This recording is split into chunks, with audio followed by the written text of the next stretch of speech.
¿Se acuerda alguien que estábamos viendo hace 8 días? La vida que agrada a Dios. Le pregunto, ¿usted agradó al Señor esta semana? ¿Le agradó con sus pensamientos, con sus palabras, con su conducta? Tenemos esa oportunidad cada día. Hoy, siguiendo la serie de cómo agradar a Dios, nos toca la segunda lección que se llama la disciplina de Dios. ¿Cómo se llama? ¿A cuántos le gusta la disciplina? ¿Sí o no? ¿Han pasado por la disciplina? ¿Y qué tal? ¿Cómo les fue? De principio nos dolió mucho y no nos agradó nada, pero después, ¿produce qué? Madurez, crecimiento, el conocer más a Dios, conocernos a nosotros mismos también, ¿verdad? Porque muchas de esas disciplinas pues es parte de nuestra formación y porque a veces nuestro comportamiento con Dios no es agradable. Por eso la serie pues de estudiar de cómo agradar a Dios es muy importante para que sepamos cómo conducirnos. Amén. La palabra de Dios dice que nosotros fuimos hechos para la gloria de su nombre. ¿Sí o no? ¿Para qué? ¿Y cómo podemos dar gloria a su nombre? Agradándole con nuestra vida. No solamente cuando le adoramos, como esta mañana aquí, cuando oramos o cuando leemos la palabra de Dios, sino viviendo una vida agradable a Dios. El Señor se goza y el Señor se alegra también porque para eso nos formó, para la gloria de su nombre. La semana pasada pudimos aprender cómo el esposo puede agradar a Dios, cómo la esposa puede agradar a Dios. También estudiamos acerca de cómo los padres pueden agradar a Dios y cómo los hijos también pueden agradar a Dios. ¿Qué pasa cuando hacemos cosas que no agradan a Dios? ¿Qué sucede? Primero, aquí en el corazón no hay paz. ¿Usted siente paz mucho cuando ha pecado? No, ¿verdad? Y usted empieza a reflexionar y dice, algo me pasó. Y ya se acuerda y dice, ay Señor, perdóname. Con razón no tenía paz. Tuve un pensamiento malo, hablé mal de alguien. Y muchas cosas que pueden pasar. Pero cuando nosotros no nos arrepentimos, cuando seguimos la vida normal y a veces hasta pecar ya es algo tan común, Dios tiene que hacer algo. Y como si forzáramos a Dios a tomar la varita para corregirnos.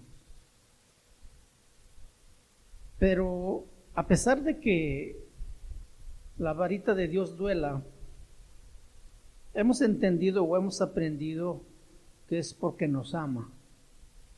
Él no desea que nosotros nos acostumbremos a una vida de pecado, porque somos sus hijos y porque lo representamos también aquí en el mundo. Y un cristiano lleno de pecado no puede representar al Señor de manera digna porque su corazón no está limpio. De manera que entonces por eso Dios tiene que trabajar con nosotros en muchas áreas de nosotros. Ahora, si yo no soy hijo de Dios, no pasa nada, porque para el que no conoce a Dios, cometer pecado es lo más normal de su vida. Ellos no sienten remordimiento, ellos no sienten pesar, para ellos no pasó nada, pero para un creyente en Jesucristo, que tiene el Espíritu Santo de Dios en su corazón, inmediatamente cuando uno comete un pecado, el Espíritu Santo empieza a redarguirnos. Nos empieza a hablar y decirnos, hiciste mal, hablaste mal, lo trataste mal, la trataste mal, eso no es correcto. Entonces Dios empieza a trabajar de esa manera en nuestro corazón para llevarnos al arrepentimiento y a corregir, pedirle perdón a Dios y corregir esa actitud para que nuestra vida pueda seguir agradando a Dios. La vida que una persona vive sin Dios constantemente es un insulto a Dios porque constantemente está pecando. Cuando esta persona muera un día, va a estar frente a Dios y el castigo eterno es lo único que les va a esperar, el infierno alejado totalmente de la presencia de Dios. ¿Quiénes no son hijos de Dios? Los que no han nacido de nuevo, los que no le han entregado su corazón a Dios, los que no se han arrepentido de sus pecados, de sus malos caminos, y aquellos que no han reconocido sus errores y piensan que ellos están caminando bien, que no necesitan nada de Dios. Pero ¿qué pasa cuando yo soy hijo de Dios y también hago cosas que no le agradan? Él va a disciplinarme, Él me va a castigar. Amén. Hay predicadores que enseñan que Dios disciplina pero no castiga. Eso no es cierto. Dios disciplina y castiga. Dios hace las dos cosas. ¿Se acuerda usted de David el rey? ¿Verdad? David el rey. Lo asociamos con dos cosas muy importantes en la vida de David. Lo primero que viene a nosotros de David es cuando él era joven. Dice la Biblia que era el dulce cantor de Israel. Yo imagino a David en el campo cuidando las ovejas de su padre, con su instrumento donde componía alabanzas y se deleitaba con el Señor. Muchos de los salmos que leemos son cánticos que él compuso, seguramente inspirado en esa relación tan estrecha que llevaba con Dios. Pero también a David lo conocemos después, cuando él comete el pecado de adulterio, con una mujer que no era su esposa, y también eso es terrible. Estos dos polos opuestos. Lo que quiere decir que no soy inmune a la tentación y que soy vulnerable al pecado también, igual como cualquier otro hombre. Entonces esto nos obliga, nos insta a que estemos muy alertas, muy despiertos, porque el diablo como león rugiente anda buscando alrededor a quien devorar. Y quien está descuidado se lo pesca y se lo traga. El creyente debe vivir una vida sobria, sometida a la dirección de Dios y a su palabra. Debe vivir consciente de que su vida le pertenece a Dios y que no se gobierna a sí mismo. Y entonces esta persona es guiada por el Señor y por su palabra y puede caminar con el Señor agradándole siempre. La disciplina es para los hijos, porque usted no va a disciplinar a los hijos de su vecino. Dios no disciplina a aquellos hombres que no le conocen, pero sí disciplina a los propios. Dios va a castigar a todos aquellos que no son sus hijos. Dios no va a castigar a aquellos que no son sus hijos, pero el día del juicio vendrá un día para ellos. Ellos pueden hacer hoy lo que quieran, pero un día estarán frente a Dios recibiendo su sentencia. Pobres y ricos, grandes y pequeños, de toda tribu, lengua y nación estarán un día presentes delante de su trono blanco para recibir lo merecido de sus obras. Dios disciplina y castiga a sus hijos, las dos cosas. Primera de Corintios capítulo 10 versículo 33, vamos allí. Primera de Corintios 11:32.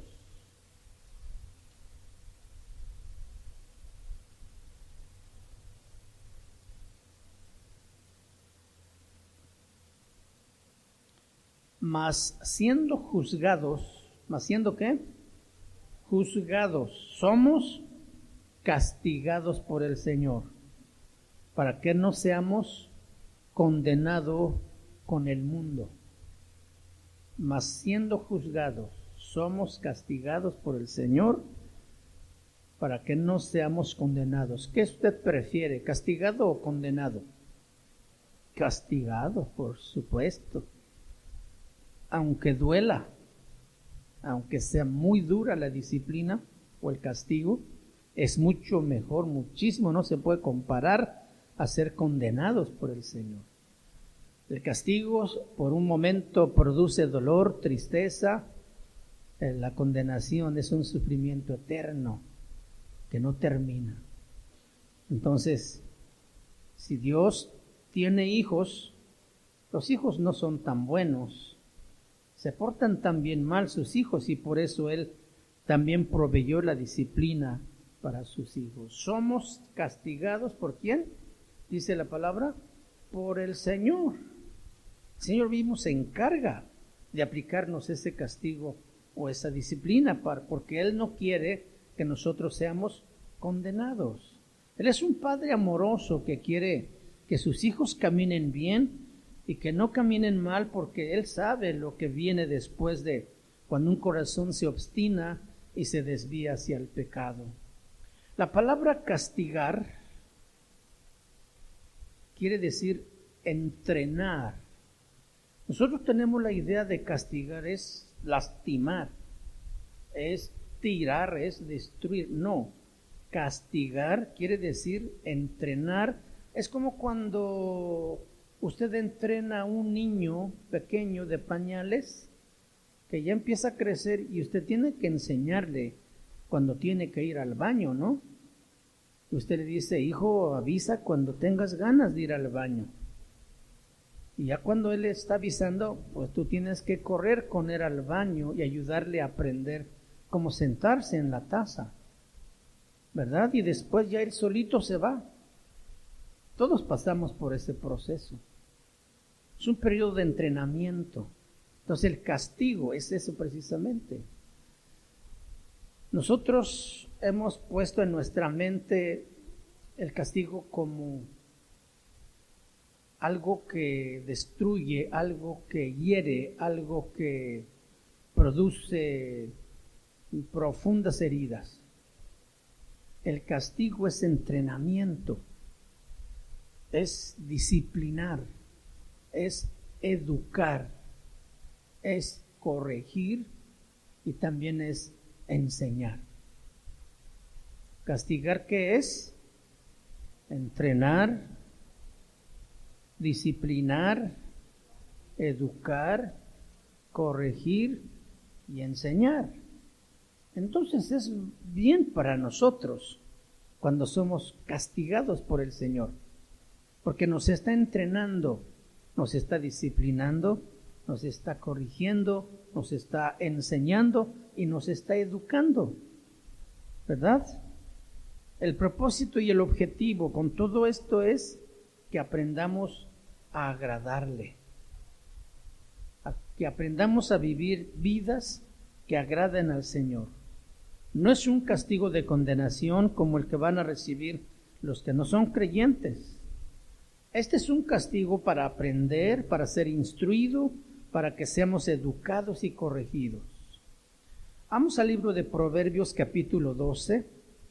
En el versículo 5, la palabra también nos dice: y habéis ya olvidado la exhortación que como a hijos se os dirige, diciendo: hijo mío, no menosprecies la disciplina del Señor, ni desmayes cuando eres reprendido por Él. Aquí en este versículo encontramos dos palabras claves. La primera es no menospreciéis y la otra desmayar. Dos palabras claves. La palabra que resalta aquí es la disciplina. La palabra disciplina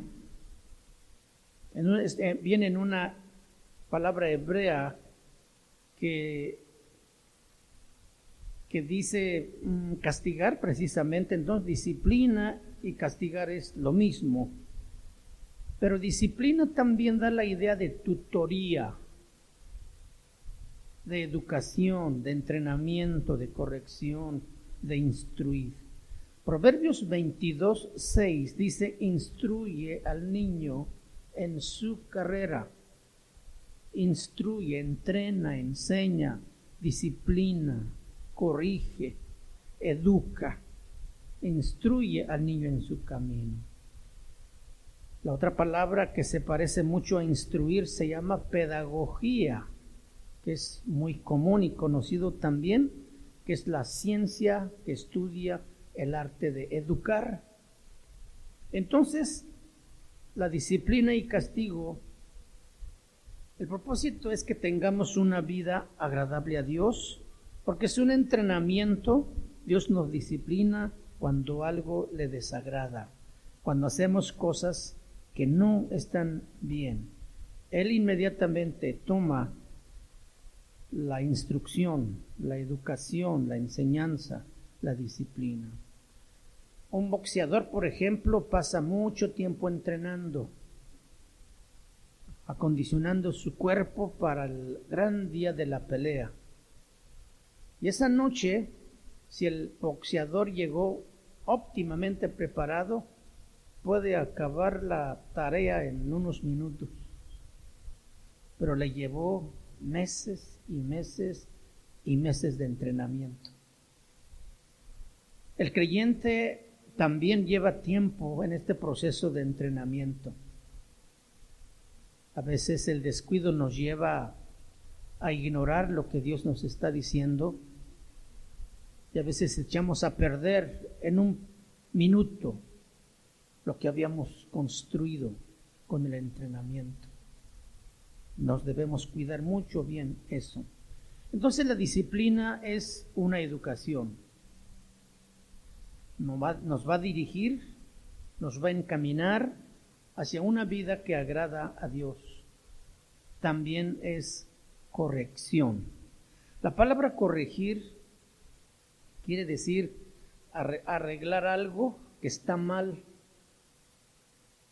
Si Dios te corrige, es porque hay algo en tu vida que está mal y necesitas aprender para no ser disciplinado otra vez. Si tú vives una vida agradable a Dios, Él no te va a disciplinar, aunque ciertamente habrá pruebas que pasar, porque de todos modos necesitamos formación. Todos necesitamos una arregladita, una ajustadita, ¿sí? En algún momento de la vida, porque no somos perfectos.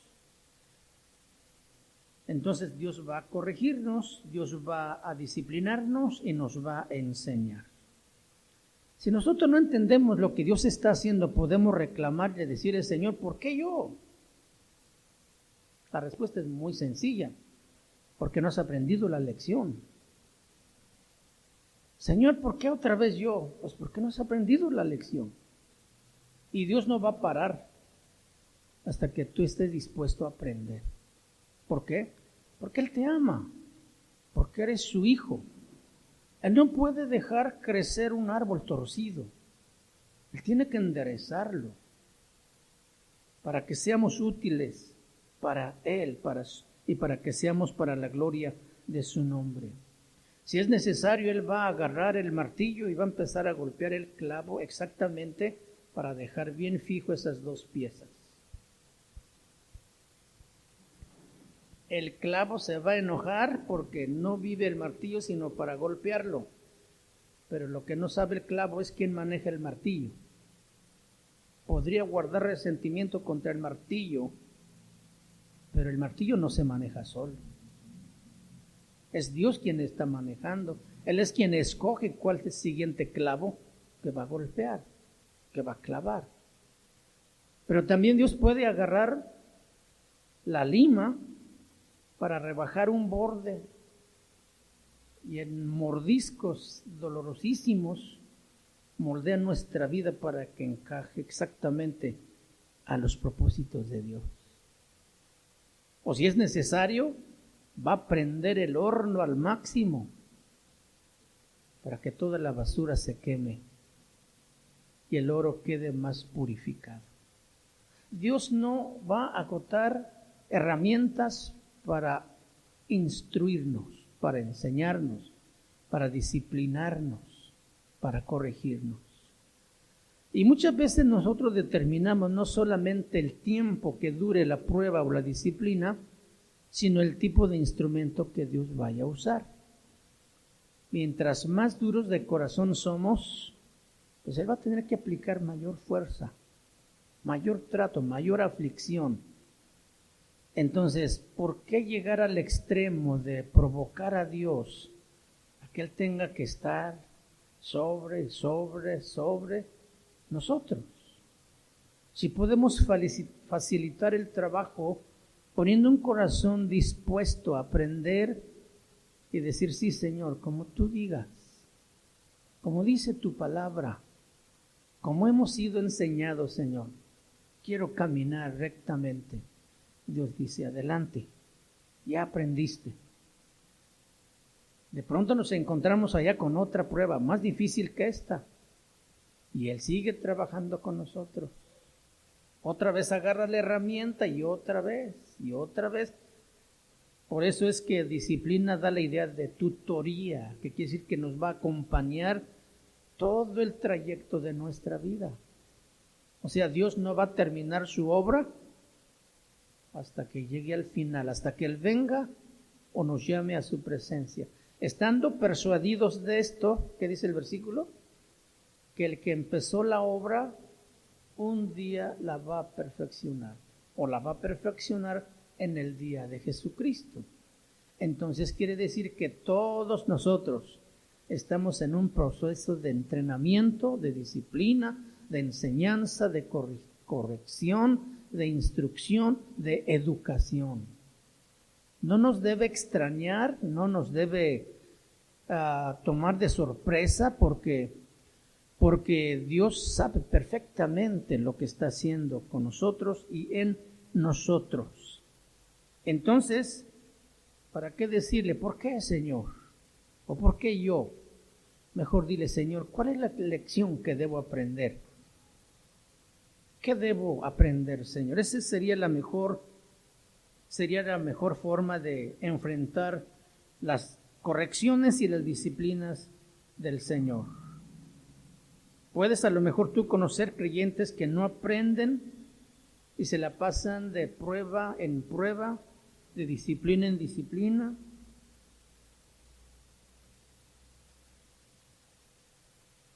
Gloria al Señor. No te puedes quejar de Dios, porque quien no aprende eres tú. Mejor dile, Señor, aquí estoy. ¿Sí? La disciplina, como dije hace rato, es una tutoría, alguien que te va a acompañar a lo largo de tu vida, a lo largo de tu crecimiento, pero lleva un objetivo. No te va a acompañar solamente para hacerte la vida difícil, sino para enseñarte, para instruirte y para corregirte también. Entonces la disciplina es un compañero del camino. Es parte de las herramientas que Dios nos da para ser moldeados y para que caminemos a cualquier parte que vayamos. La disciplina va a estar con nosotros. Porque Dios atiende el comportamiento de sus hijos. De aquellos que no son sus hijos, Él no está preocupado por ellos. Pero para aquellos que le hemos dicho al Señor, Señor, te entrego mi corazón, te entrego mi vida, Señor, aquí está, con ellos sí trabaja. Y todos los días. Vamos al libro de Hebreos capítulo 12, versículo 6. Dice, porque el Señor al que ama, ¿por qué qué? Porque el Señor al que ama, disciplina. Ahora, ¿tú estás plenamente convencido o convencida de que Dios te ama a ti? ¿Sí? Cuando nosotros pensamos en eso, pensamos que siempre nos va a tener abrazaditos, que siempre nos va a estar así acariciando y que siempre va a estar dándonos todo lo que queremos.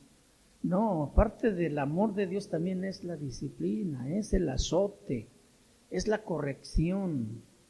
Esta es una expresión de su amor también. El Señor al que ama disciplina. ¿Y qué más dice? Y azota. Y azota. Azotar, la palabra azotar quiere decir flagelar. O sea, con una vara o con un lazo con plomo en la punta. Azotar, o también puede, o quiere decir enfermedad, también quiere decir plaga. Eso quiere decir la palabra azote. Hay muchos cristianos que están enfermos por la disciplina de Dios. Ahora, no todas las enfermedades son por disciplina de Dios. Pero hay quienes están sufriendo o están enfermos como parte de ese proceso de la disciplina del Señor. Hebreos 12:7 dice, si soportáis la disciplina, Dios os trata como a hijos. O sea, si tú aguantas la disciplina, si tú permaneces a pesar de la disciplina, entonces tú eres un hijo de Dios. Porque ¿qué hijo es aquel a quien el Padre no disciplina? Los padres entendemos muy bien esto. Tuvimos hijos que a veces les hicimos mucho daño porque era el primogénito y le queríamos dar todo y no le aplicamos disciplina a tiempo. Cuando crecieron se nos volvieron muy rebeldes y muy difíciles de tratar. No, a los hijos se les expresa amor también aplicando disciplina y a tiempo. ¿Sí? ¿Qué hijo es aquel a quien el Padre no disciplina? Versículo 8. Pero si os deja sin disciplina, de la cual todos han sido participantes, entonces sois bastardos y no hijos. Si Dios no nos disciplinara a nosotros, entonces nosotros no seríamos hijos, sino entenados. Y Dios no tiene entenados. Dios tiene hijos. Tampoco tiene nietos. Por eso no nos consiente. Él tiene hijos. Y por eso nos disciplina. Dios no tiene nietos, ¿verdad que no? Yo he escuchado cristianos decir, yo soy el consentido de Dios. Qué terrible, Dios no tiene consentido. No, es que me va de la mejor manera. Aguas, te estás confiando mucho. Así le pasó a Sansón, ¿no se acuerda? Hacía esto, hacía aquello, no le pasaba nada. Yo soy el consentido de Dios, tengo mucha fuerza y puedo hacer lo que quiera. Y órale, usted sabe la historia, cómo terminó su vida. No podemos terminar así nuestra vida tampoco por descuido, por ignorar el consejo de Dios, por la palabra de Dios o por no aceptar también la disciplina del Señor. Cuando con las manos hacemos cosas que no le agradan a Dios, cuando nuestros pies van a lugares que no debemos andar, cuando la mente empieza a maquinar pensamientos o nuestros ojos empiezan a mirar cosas que no deben ver, estamos desagradando a Dios. Entonces Dios va a empezar a aplicar la disciplina como una muestra de su amor. Y esa es la mejor noticia que hoy podemos recibir. Cuando Dios nos disciplina es porque Él nos ama. Amén. ¿Pueden decir esto? Amén. Muy bien. Hebreos 12:1. Perdón, 12:11. Nomás vi uno, pero eran 11. Eran 2 unos. Hebreos 2:11. ¿Qué dice? Es verdad que ninguna disciplina al presente parece ser causa de gozo. ¿O alguien de ustedes se alegró mucho cuando Dios lo disciplinó? ¿Sí?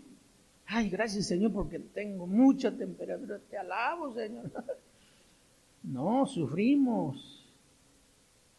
Cuando te quitaron el trabajo, te alegraste en gran manera y le diste muchas gracias a Dios.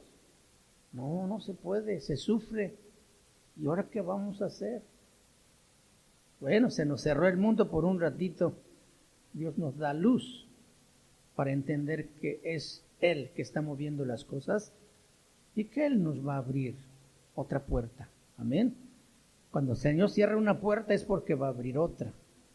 Nomás hay que saber por dónde está Dios dirigiendo nuestra vida, porque también en ese momento podemos tomar rumbos equivocados, guiados muchas veces por nuestra desesperación, por nuestras emociones o por no entender por dónde Dios me quiere guiar. Amén. Ninguna disciplina es causa de gozo, pero con el paso del tiempo el creyente, el Hijo de Dios, aprende a dar gracias a Dios, porque perdió el trabajo, porque te enfermaste. Gracias, Señor. Me está doliendo por la fiebre que tengo, por la infección que tengo, pero te doy gracias. Yo sé que estoy en tus manos, Señor. Puedo descansar. Y si está al alcance de tu mano, aparte de orar y creer en el Señor y en su poder, pues también la ciencia no está peleada con el Señor y puede recurrir para ser atendido a tiempo antes de que las cosas se compliquen y después las cosas sean más difíciles. No es que no tengas fe en Dios, pero no podemos mantener un balance también en esto. Damos gracias a Dios ahora como adultos de aquella disciplina que nos aplicaban nuestros padres y que en el momento nos hacían llorar. ¿Sí se acuerda cuando su papá le pegó y le dolió a usted demasiado? Y usted empezó a decir, ay, mi papá no me ama. Y empieza usted a guardar resentimiento y hoy dice, no, muchas gracias por la disciplina que me dio mi papá. Con algunos se les pasó la mano y eso también fue al extremo y no fue correcto. Para eso está la palabra, que nos guía en esos aspectos también de la vida. Si nosotros no aprendemos, Dios no se va a cansar en disciplinarnos. Versículo 5 de Hebreos 12. Vamos a leer, dice así. Y habéis ya olvidado la exhortación que como a hijos se os dirige diciendo, Hijo mío, no menosprecies la disciplina del Señor, ni desmayes cuando eres reprendido por Él. Dos palabras claves en este versículo es menospreciéis y desmayéis. Menospreciar quiere decir pensar pequeño acerca de la disciplina en este caso. Y esto sucede cuando tú te quejas, cuando le reclamas. Estás menospreciando la disciplina del Señor. También cuando te justificas o culpas a alguien de tus sufrimientos, también estás menospreciando la disciplina del Señor. Y la palabra desmayar significa desligarse. La palabra desmayar significa desligarse o desprenderse. Significa también relajarse, que implica debilidad espiritual.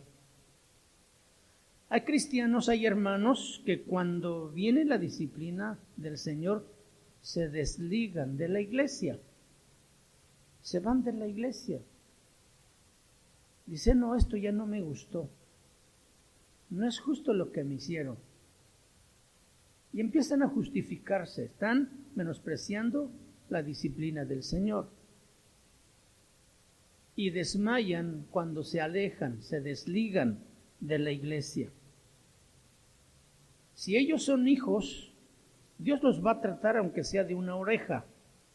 Si no son hijos, Dios los va a dejar irse, porque no son sus hijos.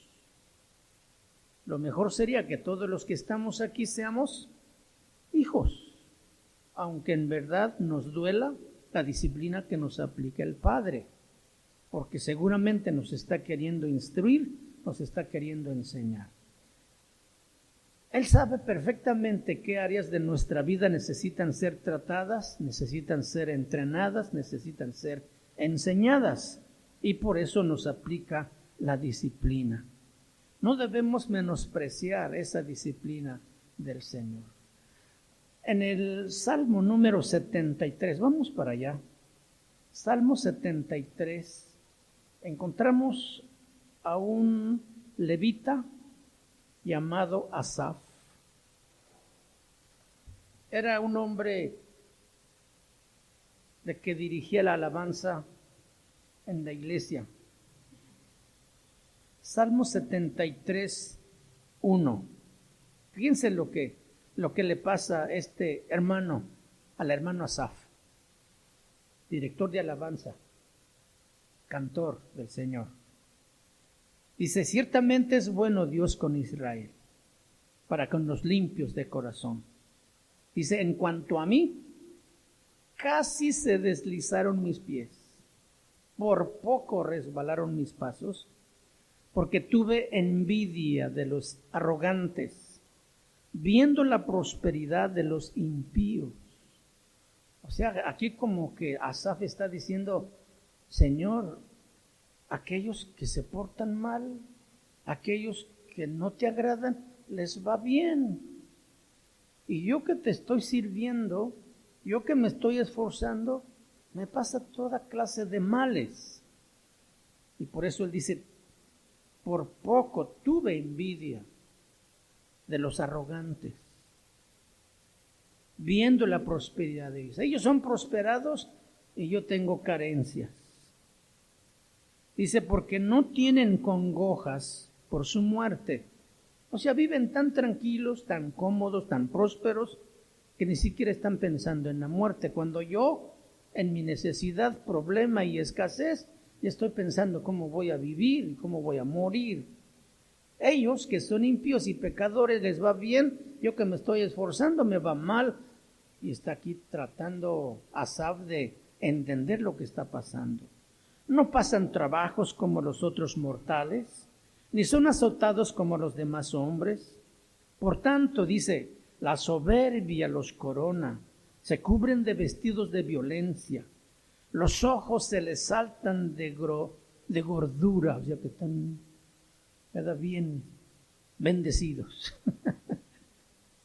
Benditas serán, dice, logran con creces los antojos del corazón, se mofan y hablan con maldad de hacer violencia, hablan con altanería, ponen su boca contra el cielo, o sea, hasta se atreven a retarte, Señor, te reclaman, y su lengua pasea la tierra, o sea, hablan de todo mundo. Por eso Dios hará volver a su pueblo aquí, y aguas en abundancia serán extraídas para ellos. Aquí está un hombre que estaba tallando. Versículo 12. He aquí estos impíos, sin ser turbados del mundo, alcanzaron riquezas. Verdaderamente en vano he limpiado mi corazón. O sea, en vano, Señor, me he esforzado. En vano procuro agradarte. En vano te sirvo en la alabanza, en ujieres, en maestros, en misiones, en todas las áreas. En vano, Señor, porque yo soy el que sufro. Ellos no tienen congoja. Están bien cómodos. Verdaderamente en vano he limpiado mi corazón y lavados mis manos en inocencia, pues he sido azotado todo el día y castigado todas las mañanas.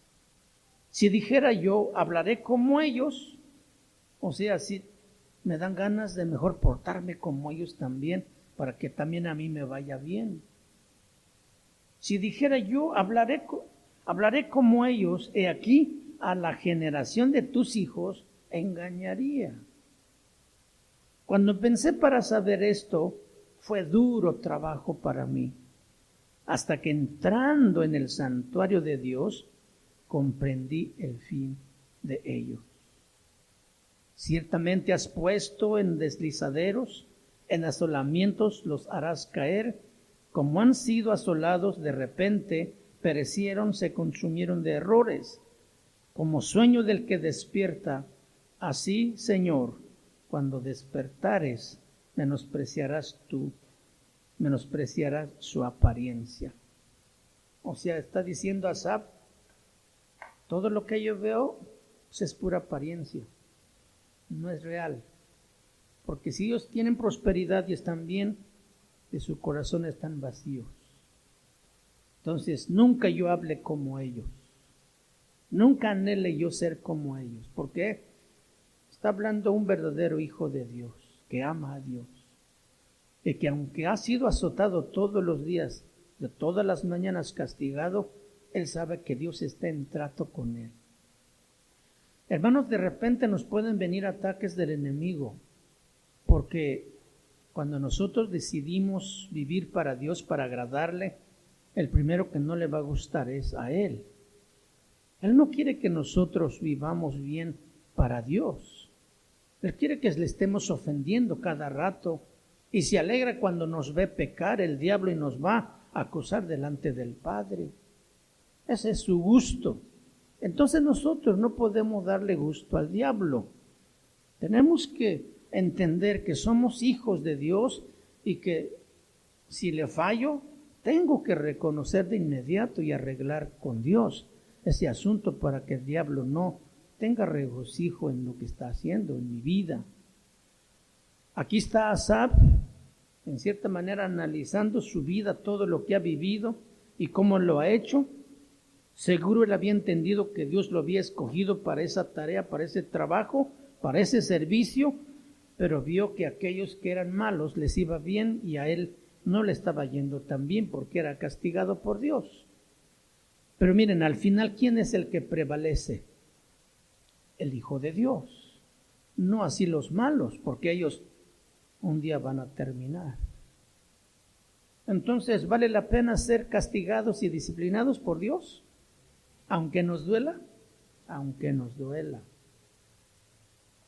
Amén, aunque nos duela. Salmo 32, 9. Salmo 32, 9. No seáis como el caballo o como el mulo sin entendimiento, que han de ser sujetados con cabestro y con freno, porque si no, no se acercan a ti. El consejo es que no seamos tercos, que entendamos el trato de Dios. El caballo y el mulo necesitan un freno para ser dirigidos, para que vayan por donde el amo los quiere llevar, ¿sí? Y aconseja que no seamos como los mulos o como los caballos, que no tienen entendimiento. Es el problema de ellos. Ellos no saben pensar. Si acaso pueden responder a instintos, pero no es porque entiendan lo que están haciendo. Dios a nosotros sí nos ha dado la capacidad de razonar, de pensar, de analizar y de entender. Pero muchas veces nos comportamos como esos animales, sin entendimiento. Reclamamos, culpamos, condenamos, juzgamos y hacemos cosas peores. Qué terrible, ¿no? Ya hablamos de David en 2 de Samuel capítulo 11. Tú conoces la historia. Algunos piensan que si tú pecas, Dios no te va a disciplinar aunque te arrepientas. ¿Eso será cierto? Dios no va a pasar por alto la corrección. Tú te puedes arrepentir y eso es lo que busca Dios. Que nos arrepintamos, que no sigamos en lo mismo. Pero las consecuencias vienen. Eso es lo que tenemos que pensar y tenerlo muy presente en nuestra mente y corazón.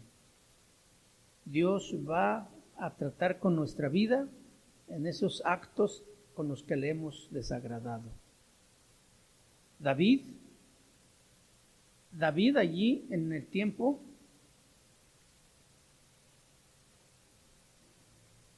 que su ejército estaba en guerra, él estaba en casa muy tranquilo, descansando. Escuchen esto, una mente ociosa puede convertirse en un taller de Satanás. Y empieza a fabricar pensamientos. David miró por allá y miró que una mujer estaba bañándose, muy hermosa, y empezó a maquinar. Como rey tenía toda la autoridad de tener las esposas en ese tiempo las que quisiera. Hoy ya no es posible eso. Entonces David dijo, no, pues me gusta. Y la mandó llamar y se acostó con ella y cometió adulterio. Tú sabes la historia.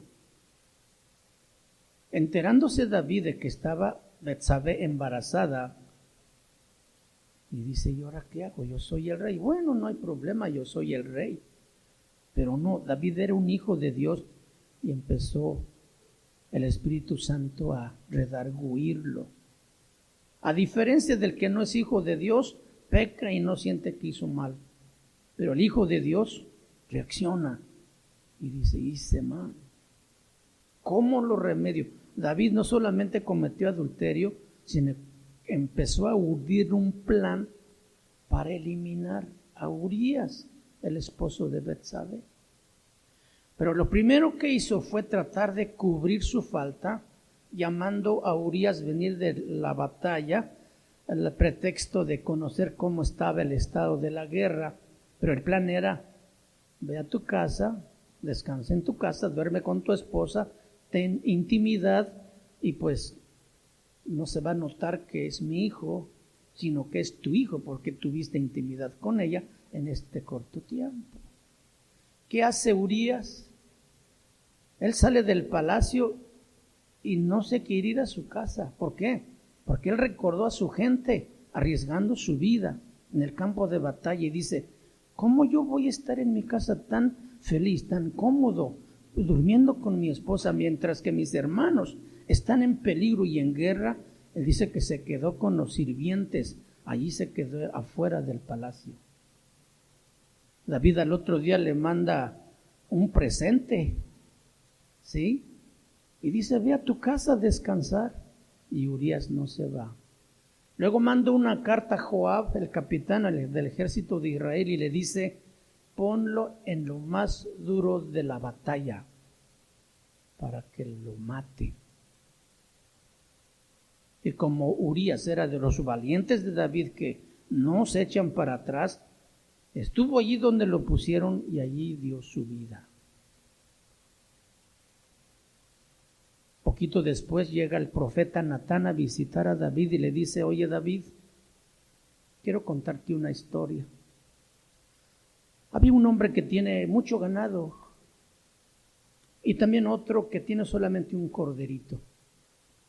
Este hombre que tiene mucho ganado vino de visitarlo un amigo y no queriendo tomar uno de sus corderos, fue y le quitó al cordero del que tenía solo uno, con el que comía, con el que dormía y era como su hermano. ¿Qué crees que debemos hacer? David da la sentencia a su mismo pecado. Dice, ese hombre debe morir y 4 tantos debe pagar. Hasta ahí parece que David estaba haciendo muy justo. Pero cuando Natán levanta el dedo y le dice, ese hombre eres tú, David. Ah, qué terrible. Cambió su semblante. Le cayó el 20. Terriblemente. Dice, he pecado delante de Dios.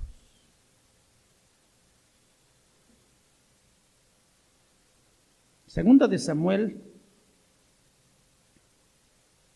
capítulo 11. Vamos a mirar unos versículos aquí.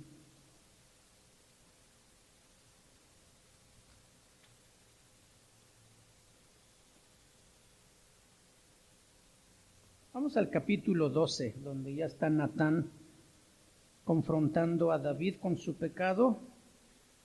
Versículo 27 dice, del capítulo 11, segunda de Samuel, dice, y pasado el luto envió David y la trajo a su casa, y fue ella su mujer. Y le dio a luz un hijo, mas esto que David había hecho, ¿qué dice ahí? fue desagradable a los ojos de Jehová. Mas esto que David hizo fue desagradable a los ojos de Jehová. David dijo, el tal debe morir y 5 tantos debe pagar.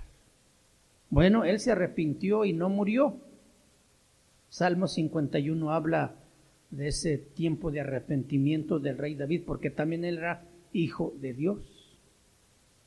Entendió la gravedad de su pecado, pero 4 tantos tuvo que pagar. Primer tanto, este hijo de adulterio se enfermó y murió. A David le pesó muchísimo. Ayunó, oró, no comió, se vistió de luto los días que estuvo el niño enfermo, pero murió. Segundo tanto que tuvo que cosechar fue que su hijo Amnón abusa de su media hermana Tamar. Esto también le dolió muchísimo a David. Tercer tanto que él tuvo que pagar fue que Absalón, su hermano de Tamar, se venga y mata a su medio hermano Amnón por lo que le había hecho a su hermana. Y David ya está viejo y todavía no termina de cosechar. Su hijo Absalón se subleva para quitarle el trono. Y ahora David tiene que andar huyendo, escapando, para no ser muerto por su propio hijo. El hijo por allí murió atorado por su cabellera en las ramas de los árboles y falleció. David lo lloró amargamente. No murió, pero 4 tantos, como él mismo dijo, tuvo que cosechar. Hermanos, nosotros tenemos que aprender que tenemos la bendición de ser perdonados y no seremos condenados, pero las consecuencias vienen. Entonces, antes de que tú peques, piensa en eso. ¿Cuáles van a ser las consecuencias que yo voy a tener que pagar por este hecho, por este momento de placer, o por aquella tranza que quiero hacer? ¿Cuáles serán las consecuencias? En el momento que David está mirando a esta mujer bañándose, no pensó en las consecuencias. O cuando lo mandó llamar a su casa, tampoco pensó en las consecuencias. Pero fue terrible lo que él tuvo que pagar. Cuando el hijo murió, capítulo 12, 20, dice que David se levantó, se lavó, se ungió, cambió sus ropas y entró a la casa de Jehová y adoró. Fíjate nomás. El hijo está enfermo, David ayuna, ora, se viste en cilicio y está rogando al Señor. Pero cuando el hijo muere, él se levanta, se lava, se unge, se cambia su ropa y entra a la casa y adora a Dios. Gracias, Señor, porque me quitaste el hijo. ¿O qué habrá dicho David a Dios? Él entendió la justicia de Dios. Y esto es lo que nosotros no entendemos a veces. Y por eso tan fácil le fallamos. Por eso tan fácil hacemos cosas que no le agradan. Deberíamos tener cada día más claro la santidad y la justicia de Dios, para no arriesgarnos a ser expuestos a esas virtudes, a esas maravillosas cosas de Dios, porque tarde o temprano podemos ser tratados por Él. Este versículo nos ilustra perfectamente el corazón de un adorador, y por eso la Biblia dice que David fue un varón conforme al corazón de Dios, con sus caídas, sus tropiezos y todo, pero es un hombre que se levantó y siguió adorando a Dios. No le corrió, no huyó, no se desligó, no se desanimó, sino que estuvo ahí. Sí, Señor, gracias porque soy tu hijo. La actitud de un verdadero hijo de Dios que nunca menospreció la disciplina del Señor. Otro de ellos es Sansón, usted conoce la historia también. Fue otro hombre que Dios disciplinó. Ya en una serie anterior hemos hablado de él. Se sentía muy confiado porque hacía lo malo y no le pasaba nada. Cuando nosotros hacemos cosas que no le agradan a Dios, Él se puede valer de muchas maneras para disciplinarnos. Y recordemos, Él no se va a cansar de enseñarnos, de entrenarnos, de disciplinarnos. Dios va a disciplinar a su pueblo a través de su liderazgo. ¿Dios qué? Sí, Dios ha puesto autoridades en la iglesia, ¿sí o no? Bueno, cuando algunas de esas ovejas se portan mal, también va a ser aplicada la disciplina. El pastor de aquellos tiempos traía un cayado, ¿sí? Es un palo largo con una curva en la parte de arriba. Cuando el corderito se salía de la manada, él iba y lo jalaba. Ándale, vente, no es por allá. Se salía por acá y otra vez, no es por acá, es vente aquí con tus hermanitos. Vente, no te pelees con el hermano, no le guardes rencor. Pero cuando ese corderito era terco, el pastor volteaba el gancho y le daba en la cabeza. Imagínese cómo sonaba, hueco ahí, como la de muchos de nosotros. Está hueca la cabeza, que no entendemos. Pero Dios tiene que aplicar la disciplina. Claro que el borreguito aprende porque le dolió y ya se tranquiliza, pero al rato otra vez vuelve. ¿Por qué? Porque hay algo aquí adentro que no está corregido, que no está tratado. Y entonces, si se va otra vez, el pastor ahora sí le rompe la pata. ¿A cuántos Dios les ha rompido la pata? ¿No lo ha hecho todavía? No te arriesgues. Mejor entiende a tiempo. Ya con la pata rota ya no puede caminar solo. Bueno, el pastor lo agarra y lo pone aquí en su cuello y allá. Claro que lo cura, lo cuida, lo atiende. Y cuando ya está bien, es el corderito más manso del rebaño. Aprendió la lección. Pero ¿hasta dónde tuvo que llegar? ¿Por qué tenemos que llegar a esos límites? Si Dios nos dio entendimiento, si Dios nos da consejo en su palabra, si Dios nos redarguye con el Espíritu Santo, y aún todavía con todo eso, no entendemos. Pues somos más tercos que el caballo y el mulo, que necesitamos ser puestos un freno muy grueso para que aprendamos.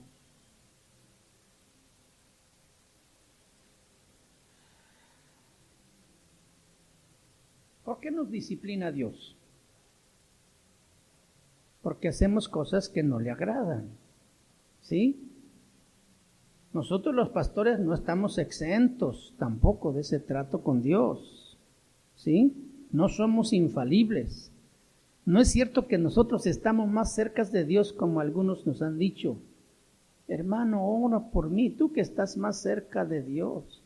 No, ¿cómo crees? ¿Tú dónde estás entonces? No, pues ore por mí. ¿Tú has orado? No, pues es que a ti te escucha más el Señor. Si tú no has orado, yo no voy a orar por ti, porque tú eres el que debes orar primero. Acércate a Dios. ¿Quieres vivir a expensas de la oración de otros? Las mujeres insensatas que iban a la boda le dijeron a las otras que traían aceite, danos tantito de su aceite. Préstame tantita tu fe, porque no me alcanza, se me está pagando. ¿Cómo crees? Ve, tú sabes dónde está Walmart, ahí hay mucho aceite. Compra para ti, porque también a nosotras nos puede faltar. No podemos vivir a expensas de otros. Sí es bueno pedir consejos, sí es bueno pedir ayuda, pero a veces es asunto muy personal. muy íntimo de uno, porque es un trato personal también Dios con nosotros. Nos trata en grupo, pero también nos trata de manera muy personal. Hebreos 13:7 dice, ya para terminar, acordaos de vuestros pastores que os hablaron la palabra de Dios. Luego dice, considerar cuál haya sido el resultado de su conducta e imitar su fe. El propósito para las que nos creó es para agradarlo.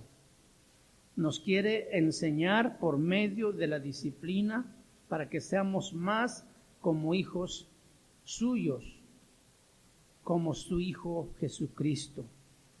Lo que tenemos que hacer entonces en cuanto a la disciplina es soportar y aprender la lección. Fíjense cómo dice el versículo, consideren cuál haya sido el resultado de su conducta. ¿Por qué? Porque nosotros no somos infalibles, también fallamos. Solo que nuestras faltas hacen mucho más daño que si son faltas de algún miembro de la iglesia. Porque nosotros les debemos muchísimo respeto, mucha responsabilidad de una vida que se consagra al servicio de Dios, y podemos decepcionar a mucha gente. Por eso dice, considera primero, porque hay cristianos que dicen, no me mires a mí, mira a Cristo. No, ¿cómo que no te miro a ti? Si tú eres hombre también, estás en este proceso también. Por eso dice, considera su conducta. Y si es digno de imitarse, pues imítalo, pero si no, no tienes por qué hacerlo. Entonces no se vale que diga uno, no me veas a mí, ve a Cristo. No es cierto, también veme a mí.